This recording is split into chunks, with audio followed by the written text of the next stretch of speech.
A gente viu que a história e a memória são antagônicas, mas elas podem se relacionar. E qual é o relacionamento possível entre uma e outra? Então eu prefiro dividir isso em duas partes. Primeiro o relacionamento da história com a memória, e depois o relacionamento da memória com a história. Então o relacionamento da história com a memória.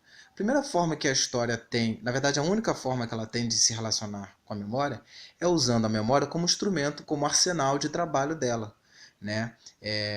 Diferente do memorialista que quer que um espaço onde a memória se abriga seja preservado porque aquilo representa a identidade dele, o historiador na verdade não tem essa preocupação. O historiador ele quer que aquele patrimônio seja preservado, aquele lugar de memória, ou aquela memória, né? Mas ele quer que isso seja feito para que ele possa realizar o seu trabalho de crítica àquela representação de passado que foi deixado, intencionalmente ou não. Então, para o historiador, as memórias elas são extremamente úteis para eles construírem o passado. Inclusive, quando a memória se cala para o historiador, quando ela não quer falar alguma coisa do que aconteceu, isso já diz muito para o historiador, tanto sobre a pessoa que está falando, sobre a fonte que ele está analisando, a fonte memorial, pode ser uma pessoa, um objeto, pode ser um texto, quanto sobre o período em questão.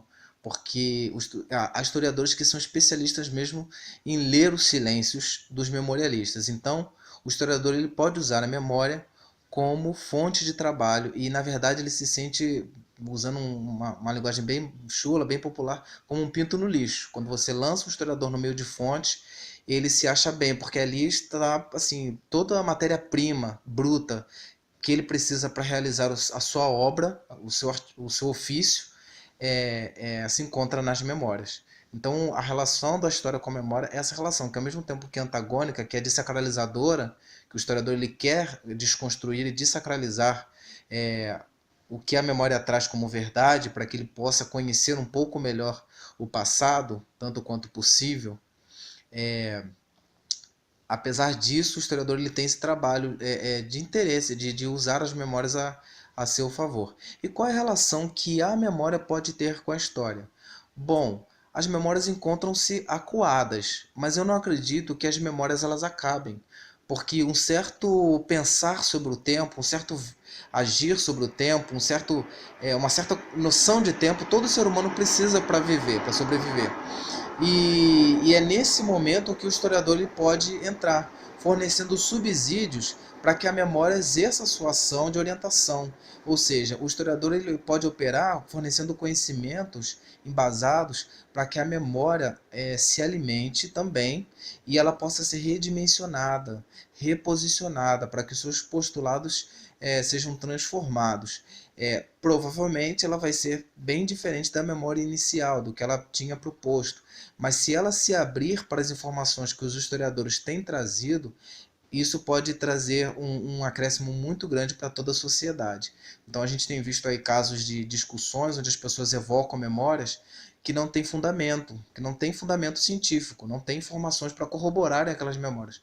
E o historiador ele tem essa função de oferecer esse conhecimento, de oferecer essa fonte de informações para que a memória, que é inerente ao ser humano, a uma certa concepção de tempo, possa ser cada vez mais embasada. Espero que esses vídeos sobre a questão da história da memória tenham te interessado.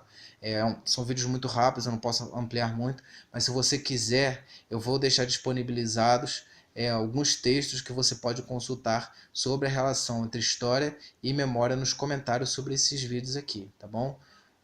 Espero que você tenha gostado e o próximo vídeo que eu vou fazer, pretendo fazer, é já começando a questão da história do Brasil e pretendo trabalhar com a questão dos indígenas, dos imigrantes, dos escravos, das pessoas que construíram esse Brasil como eu e você estamos construindo.